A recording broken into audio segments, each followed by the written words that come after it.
الحمد لله نحمده ونستعينه ونستغفره ونؤمن به ونتوكل عليه ونعوذ بالله من شرور أنفسنا ومن سيئات أعمالنا من يهد الله فلا مضل له ومن يضلله فلا هادي له ونشهد أن لا إله إلا الله وحده لا شريك له ونشهد أن سيدنا وسندنا وحبيبنا وطبيبنا وطبيب قلوبنا ومولانا محمدا عبده ورسوله أما بعد فأعوذ بالله من الشيطان الرجيم بسم الله الرحمن الرحيم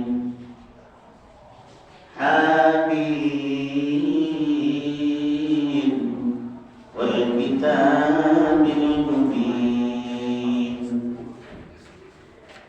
إنا أنزلناه في ليلة مباركة إنا كنا منذرين فيها يفرق كل أمر حكيم أمرا من عندنا إنا كنا مرسلين رحمة من ربي إنه هو السميع البصير إنه هو السميع العليم وقال رسول الله صلى الله عليه وسلم إن الله تعالى لا يطلع إلى خلقه في ليلة النصف من شعبان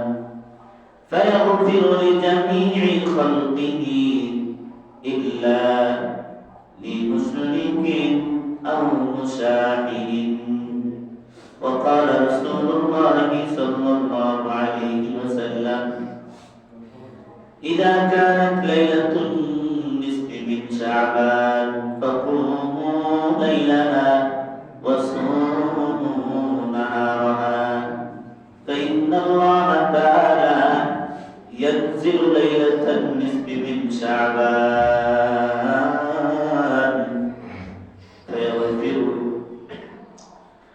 لأكثر من عدد شعر غنم كلب وقال رسول الله صلى الله عليه وسلم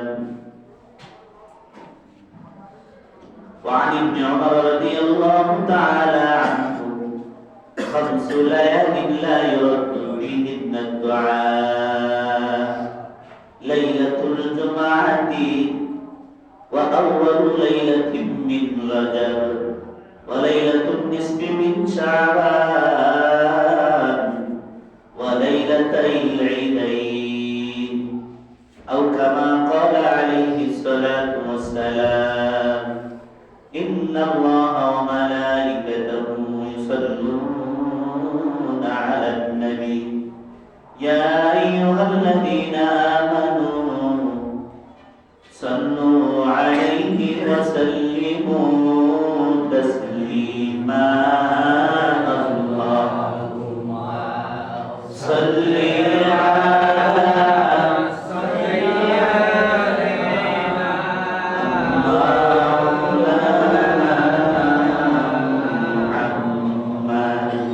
وعلى آله سيدنا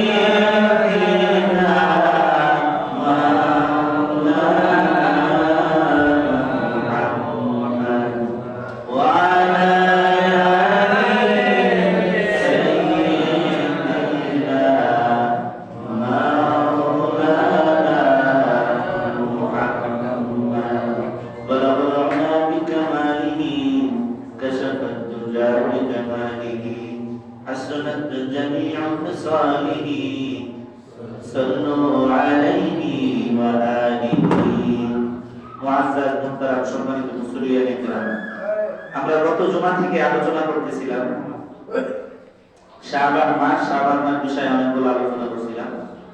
গত জুমায় আমরা মৌলিকভাবে 5টি জিনিস নিয়ে আলোচনা করছিলাম। নবী সাল্লাল্লাহু আলাইহি সাল্লাম বলেছেন 5টি জিনিসের আগে 5টি জিনিসের মূল্যায়ন করো। ইগতানিম খামসান খাবলা খামসিন শাবাবাকা ক্বাবলা হারামিকা, তোমার যৌবন কালকে বৃদ্ধ কালের আগে, বৃদ্ধ হওয়ার আগে যৌবন কালের মূল্যায়ন করো। শাবাবাকা ক্বাবলা হারামিকা এবং ওয়াসিহতাকা ক্বাবলা সুকমিকা, অসুস্থ হওয়ার পূর্বে সুস্থতা কি করো, কদর করো। এরপরে বলছিলাম ওয়াগনাকা ক্বাবলা ফাকরিকা, দারিদ্রতা আসার পূর্বে ধনাঢ্যতার কদর করো। এরপরে বলছিলাম যে ওয়াফারাবাকা ক্বাবলা শুগলিকা, তোমার ব্যস্ততা আসার পূর্বেই অবসর যে সময়টা আছে এটাকে কাজে লাগাও। এরপরে 5 নাম্বার বলেছিলাম হায়াতাকা ক্বাবলা মাউতি, তোমার মৃত্যু আসার পূর্বেই তোমার জীবন এই হায়াতের কদর করো, সম্মান করো। সম্মানিত মুসল্লিয়ানে কিরাম, শাবান মাস রাসূলুল্লাহ সাল্লাল্লাহু আলাইহি সাল্লাম অনেক বেশি নফল রোজা রেখেছেন। রাসূলুল্লাহ সাল্লাল্লাহু আলাইহি সাল্লাম শুধু নফল রোজা, নফল নামাজ শুধু শাবান মাসে রাখছেন বিষয় এমন না। প্রতিটি সপ্তাহে রাসূলুল্লাহ সাল্লাল্লাহু আলাইহি সাল্লাম বিশেষ করে সোমবার, বৃহস্পতিবার রোজা রাখতেন। আমাদের মা বোনদের মধ্যে অনেক মুরব্বিদের মধ্যে এই প্রচলন আছে, তারা রোজা রেখে থাকেন। এরপরে প্রত্যেক মাসে আরবি মাসে চন্দ্র মাস, এই মাসে 13, 14, 15, 13, 14, 15 এটাকে আইয়ামে বীজ বলা। এই 3 দিন রাসূলুল্লাহ সাল্লাল্লাহু আলাইহি সাল্লাম রোজা রাখেন, 13, 14, 15। এটা প্রতি মাসেই করতেন, প্রত্যেক চন্দ্র মাসে এটা করতেন। তবে শাবান মাসে রাসূলুল্লাহ সাল্লাল্লাহু আলাইহি সাল্লাম বেশি রোজা রাখতেন, আরো বেশি না। এজন্য হাদিসে কোন নবী বলেছেন শাবানু শাহরি ওয়া রমাদানু শাহরুল্লাহ, শাবান মাস হলো আমার মাস আর রমজান মাস হলো আল্লাহর মাস। এই কথা প্রথমে এই কথা ইঙ্গিত আছে এখানে যে শাবান মাসে উম্মত আমার বেশি বেশি অনুসরণ করো, আমি যে সমস্ত নফল ইবাদতগুলো করেছি তোমরাও করো। আর রমজান মাসে আল্লাহ পাকের হুকুম ফরজ রোজা সেগুলো রাখো। এইজন্য শাবান মাস, বিশেষ করে আমরা শাবান মাসের সাথে মনে পরিচিত শুধুমাত্র একটা রাতের কারণ আমাদের সমাজে চালু আছে, সেটা হলো লাইলাতুল নিসফি মিন শাবান। আমরা লাইলাতুল বরাত বলে থাকি, ফার্সিতে সবে বরাত বলে, সব মানে রাত, বরাত মানে মুক্তি হতে পারে, নিষ্কৃতি হতে পারে, অনেকগুলো অর্থ হয়। শাব্দিক অর্থ দ্বারায় লাইলাতুল বরাত কোরআনের ভাষায় ইন্না আনসালনাহু ফি লাইলাতিন মুবারাকাহ, লাইলাতুল মুবারাক কোরআনে কথা বলছে।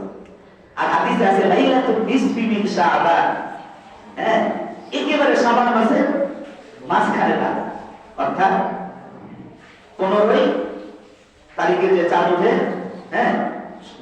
এটা ওঠে সেটা তোমার আজকে 14 তারিখ না, আরবি তারিখ আর ইংরেজি তারিখ মনে হয় মিলে গেছে এবার। আরবি তারিখ ইংরেজি তারিখ কত আছে? 14 তারিখ। শাবান মাসের 14 তারিখ আছে, মাগরিব থেকে শুরু হয়। আরবি তারিখ কখন থেকে শুরু হয় বলেন? তাহলে আজকে মাগরিব থেকেই লাইলাতুল নিসফি মিন শাবান, শাবানের যে 15 তারিখের মাগরিব থেকে শুরু হয়। এই জন্য এই শাবান মাসের যে এত ফজিলত, রাসূলুল্লাহ সাল্লাল্লাহু আলাইহি সাল্লাম এই কথাটা আমরা ইঙ্গিত করতে পারি। কোন ব্যক্তি যদি কোন জিনিসকে মর্যাদা দিতে চায় তখন সে নিজের দিকে নিসবত করে, এটা আমার। রাসূলুল্লাহ বলেছেন যে শাবান ও শাহরি, শাবান আমার মাস। এই কথাই তো রাসূলুল্লাহ সাল্লাল্লাহু আলাইহি সাল্লাম এই কথা বলতেই তো শাবান মাসের গুরুত্ব এসে যায়। রাসূলুল্লাহ সাল্লাল্লাহু আলাইহি সাল্লাম শাবান মাসে যত ইবাদত বন্দেগীগুলো করছেন